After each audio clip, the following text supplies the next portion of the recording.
What's going on, everybody? Welcome back to the shop. Happy New Year. It's been a couple days since the last one, so it's time to get back in here and get hammering on this paddleboard. It's time to start stripping it. Last thing we finished was smoothing out, fairing all of the edges on the surface of this. This is going to be the deck. This is the part that you stand on. It's going to be the part that you see the most. So when we're stripping the deck, we want to put a little bit of forethought in it, you know, just to make sure that the pattern that we end up with is going to be pleasant to look at. Or if you don't care, then it's no big deal. You can just start throwing your boards down. But again, there is a little bit to think about before you go into this. I mean, do you want like a mirroring pattern on either side of the center? You know, so like the grain will start going out this way on the right side of the board, and then the grain on the left side will start going out that way. There's always a pattern to your grain, so you want to pay attention to that, especially when it is a very tight grain. You know, cedar has a very tight grain like that, and it tends to really catch the sun from different angles when we put a gloss coat over the top of it, which of course this is going to get a gloss coat. It's going to bring out the grain, it's going to bring out that color, and the patterns in the grain are really going to start popping out to you. So you just want to put a little bit of thought into it. Maybe it's called book matching, when you lay your like grain next to like grain, and then you stack them like that out. So it's basically keeping all the boards as they were cut from the tree together, and then laying them out in steps. And then that way, you know, you're like unwrapping the inner trunk of the tree so you can see the grain flayed out. So you can do that on this. You can dye them all a different color if you want to. You can cut them up, glue them into different geometric patterns, and make geometric patterns all over the top of your board. You can do anything you want. So just, you know, give it a little thought on what you want to do. We're not going to do anything super, you know, super creative or like very difficult. All we're doing this for is so you all can see the process get done and see if you want to do it yourself. So I'm going to maybe put a little bit of angle into it. You know, I might have like a flare design coming out from the center. I don't know. We'll see. I'll figure it out as I'm going. But what we're really going to focus on right now, most important, is making sure that your line down the center of this thing is perfectly straight. And as we've seen in other videos, we set this up to where it's perfectly straight. Maybe not perfectly. You're not going to be able to put a mic on there like a machinist, but pleasing to the eye. That's what we like with wood, pleasing to the eye. Unless we're building, you know, really, really nice furniture, then we'll get out like the good gauges and stuff like that. For right now, we want it pleasing to the eye. Yes. So the first strip that we're going to do on this is the most important for this type of pattern, okay? Because everything that's going to come off, or the way I'm doing this pattern is it has a center line, and everything will come off of the center line. Okay, depending on what pattern you're going to do is dependent on, or what you do next is depending on what type of pattern you're going to do. But again, this is just going to be a simple one, showing you what I think is the best way to put these together, and the best materials, and the best types of, Lord Almighty, tongue-tied, can't think what I'm trying to say. Anyway, we're gonna set a perfectly straight strip on the top of this, get it all clamped and glued, and then we're gonna come back and we'll be able to set a very, very nice pattern off of that. So, first step. Obviously, we have to select our wood. So, again, I already told you guys, but this is that cedar that I ordered from Jarvis. Very good lumber. I was impressed with it. I've already made a couple other orders from them. So I will definitely, until I get my router table set up how I want it, I will definitely keep ordering lumber from them. Their cove and cleat design that they use, I love it. It's what I'm gonna do myself. I have the router bits. I just need to get a router table set up to process lumber like that. Processing the lumber and making things out of the lumber regretfully are two totally different sides of well, they're almost two different trades, but I guess I was gonna try to say two different sides to the trade, but yeah. The guys who process the lumber have a whole separate trade. Whole different knowledge group. Okay, so for my, this is gonna be kind of like my little signature mark on these boards. You all don't have to do it, you can do whatever the hell you want. I am going to try to pick some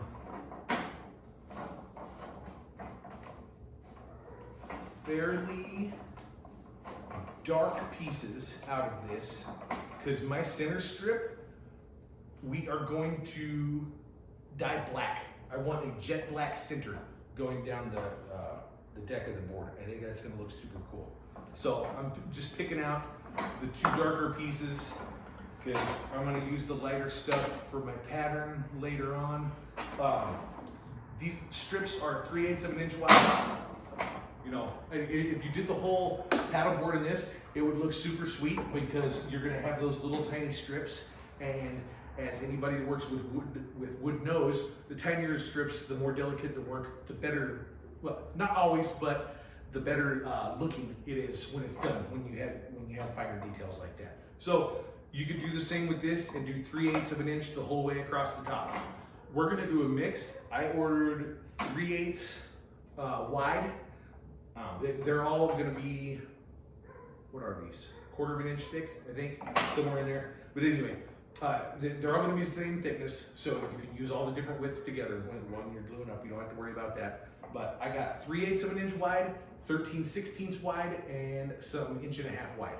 And then I ordered yellow cedar, and then I ordered medium to light and medium to dark colors. That way we have a big spectrum of wood to work with, and if we want to do patterns according to color as well, and not just shape, then we have the different selection of cedar. You know, there's a broad spectrum of cedar colors, and we'll be able to utilize that across the deck and make this thing look really, really good. So, okay, now we have those two pieces selected. We're done with the rest of this stuff for right now, so I'm just kind of stowing this underneath the paddle board. This is kind of just non-used space at the moment. So this is a good place to stow some stuff, as long as you're not dripping a ton of glue down there. You don't want a big, you know, glued up fake limb underneath your paddle board when you're done. You don't want to have to cut that off. So, of course, like I said before, this paddle board is about 12 feet long. None of these strips are 12 feet long because they don't ship them in those lengths. I think the longest length you get is 8 feet. So you get 5 to 6 foot lengths and 8 foot lengths. And then you can glue them together accordingly for whatever your length need is. We're gonna use their little scarf joints that they already cut into them, instead of doing a, you know, like a half lap scarf joint. These are actually kind of, I guess they're cove and cleated, you know, just like the other ones, just a way sharper angle. So you get a lot more engagement of the two pieces. So we're gonna use wood glue on those, a little bit of the super glue trick again with activator as, you know, a simple clamp to hold it together until the wood glue dries. And then in the meantime, while that's going, we are gonna get the stain out. We're gonna stain this thing, then we're gonna get the straight edge out, get this thing laid out. We're about to have a clamp party. I told you guys, promised you we were going to have a clamp party. This is Clamp Town, or Clamp City, whatever you want to call it. Maybe this is the suburb of Clamp Town over here. But we're getting ready to use almost all those puppies. We're gonna have a lot of them holding this down. You want this thing to look good. So let's get the two pieces joined together. Let's get this puppy dyed. And yeah, we're actually making some headway. This is when it starts getting exciting.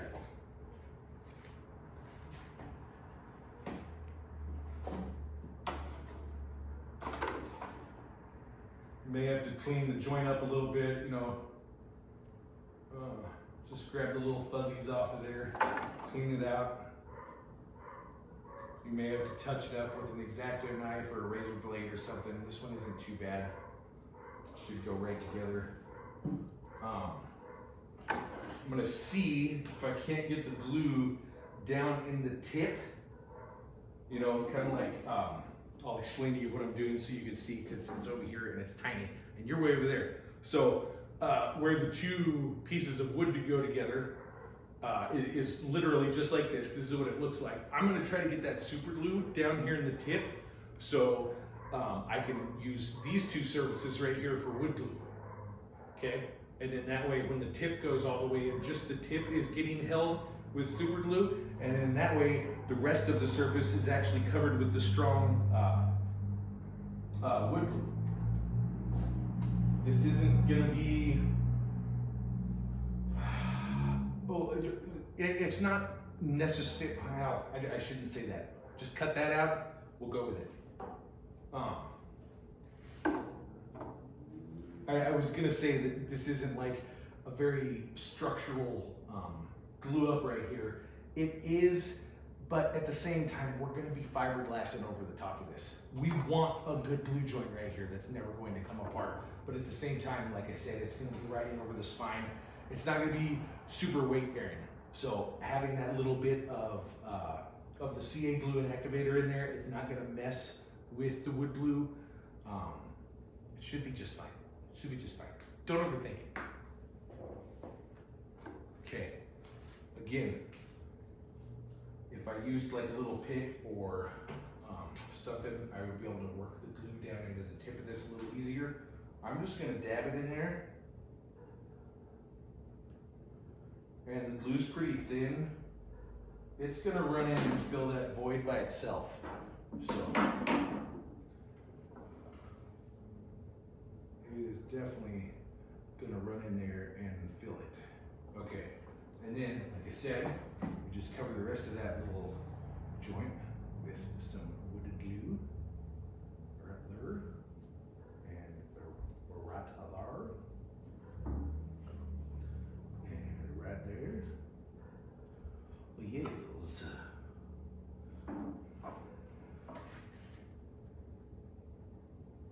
Okay. And then we're just going to use the paddleboard itself as the surface to glue it up on, because that's what it's getting glued to anyway. Okay, putting these two pieces together right there.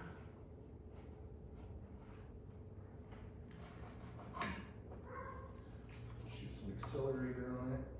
Hopefully that gets in there, gets it dry.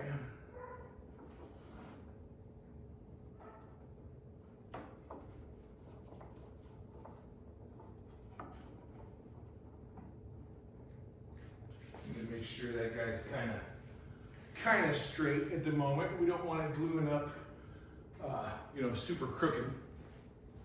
Because then, like I said, we want to set this as straight as possible. And if we introduce a curve into that board, then it's going to be impossible to get it back out as we're gluing it up.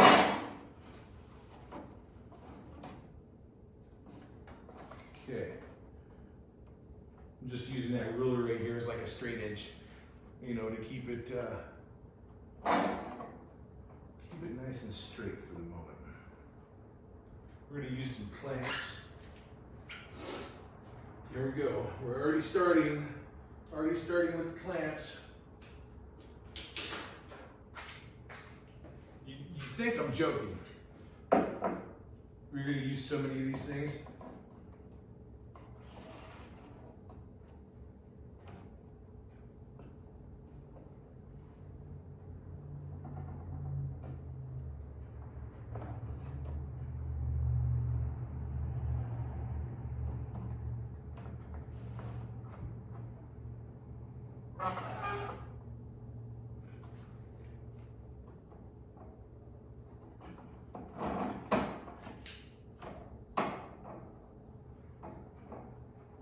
Okay, sorry about that. I know, dead air. Gotta talk. Gotta keep everybody engaged the whole time. Gonna stay animated.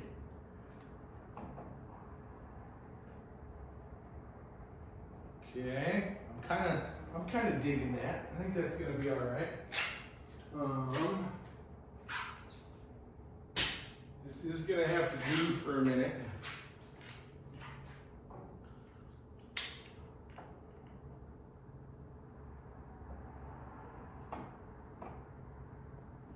Just trying to keep that as square up against that ruler as I can, and that will make sure our part stays nice and straight, yeah? Okay. All right, we'll come back to that in a minute. Oops, our king is in the way over here. Just want this thing to sit nice and natural. Okay.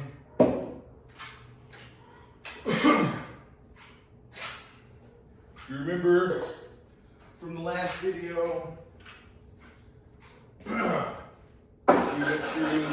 went over all these guys just to make sure they're all going to be nice and smooth. They'll all be nice and smooth. Beautiful. Beautiful. I don't know if we've talked about the tips of the board very much. This is the piece that's kind of left up to, you know, your own, whatever you like to do. Maybe I did say something about this in one of the previous videos, but I'm probably going to use like some maple or something, or some ash in the front and rear, the bower and the transom, whatever you want to refer to it as. It's just a paddle board. It's not about, we don't have to get super particular about it. Not in this shop. Okay, but anyway, we're gonna use hardwood up front and in the back just to make sure it doesn't get dinged up. Those tend to be the places, you know, on most stuff that sees the most damage. Let's get out our stain. We need to do a little bit of work sanding these up, cleaning them up a little bit before we get them stained. So we'll work on that as well. And then we might have to cut this video short until that glue joint decides to dry the whole way, because once the glue is dry, I will have to, you know, sand that up, get all the glue out of the way. That way we can stain that particular area. Because, you know, we want the whole strip to be black. So, yeah, we need to get this guy all cleaned up, front to rear, get all the burrs and nicks and stuff sanded off of it. And at that point, we'll actually be ready to glue it up. We could do this kind of gently right now while I have that clamped in the center. It's not really hurting, you know, I'm not putting a lot of pressure against it. So you just don't want to rip it out of your clamps, you know. Just be gentle. Like with everything, just be gentle. A little bit of finesse. Just lightly running. This is 220. I don't want to put any like deep grooves in it or anything. Just enough to take the burrs off, make it nice and smooth, make it glue ready, you know. Oops.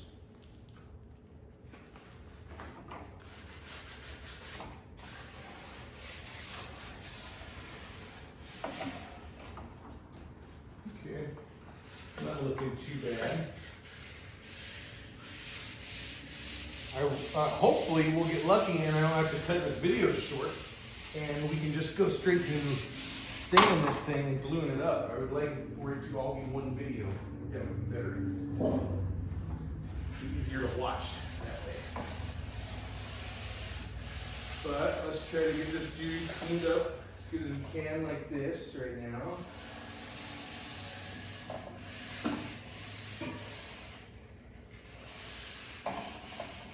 I was going ahead and cleaning it up to both ends because I'm not going to end up with too short cutoffs on this. You know, I'll scoot this down until I have just a little bit of hang off on this side, and then we'll cut off the main, or we'll cut off the majority of the stick on either end. That way we have one long section and not stuck with two little ones.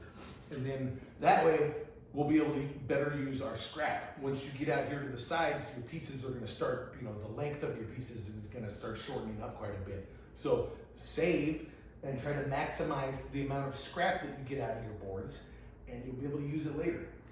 Won't have to buy so much lumber in the long run. Less lumber is better. Stuff is not cheap anymore. It's ridiculous. Ridiculous, I tell you.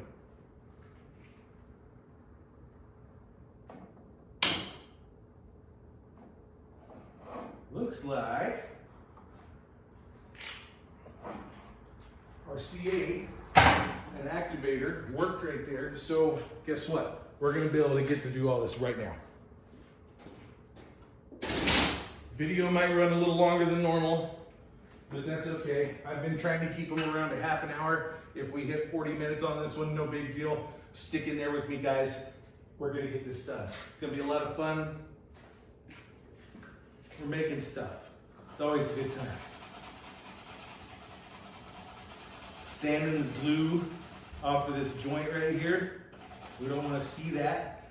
We want our stain to go down in the wood. So we want to get all the glue off of this area. Okay. And yes, we still have, you know, finished work to do on this thing. You know, once we're done stripping it, we're not just going to leave it like this. There will be a bunch of sanding. So, you know, at that point, if you burn through your stain, you know, and get down into the actual color of the grain, you can still come back and, you know, fix the stain, and don't worry. You have plenty of time for little color adjustments like that right up until the point that you fiberglass it. After you fiberglass it, what's there is there, and will be there for a long time. So that's okay. We've got quite a bit. We have a few steps before we're in the fiberglass. Don't worry about that. I freaked out about it the first time I did it. It's not that big of a deal.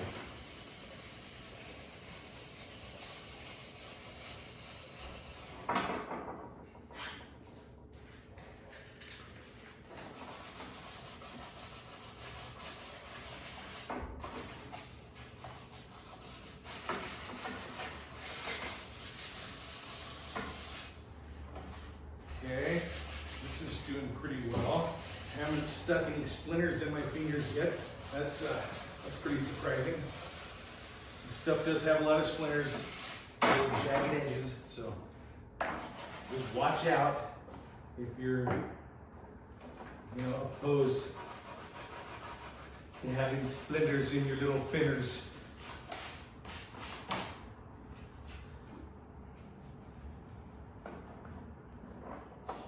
Back down. The clamps are handy for everything. Everything. I mean, if you need a piece held down while you're working on it, throw a clamp on it. You clamp two pieces together, throw a clamp on it. You know, they're awesome. You use them for everything. They're not just, you know, for clamping stuff down. Well, they are, but you know what I mean. The joint king was okay. So apparently the CA was not strong enough after like 15 minutes. Why we're doing this together. That's why we're learning right now. That's okay. They're still glued in that joint. So maybe I'll just clamp it right there in that spot, and we'll still be able to mess with it that way, right?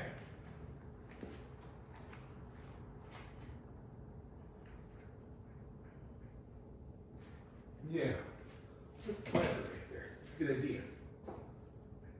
That's a good idea. Let's go like that. Shoot. Okay.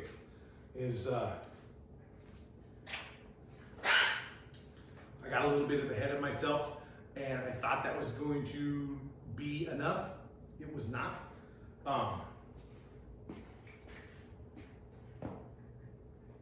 Just trying to think. There's not a ton else that we can do on this yet. There's not a ton. Man. Let's see. Besides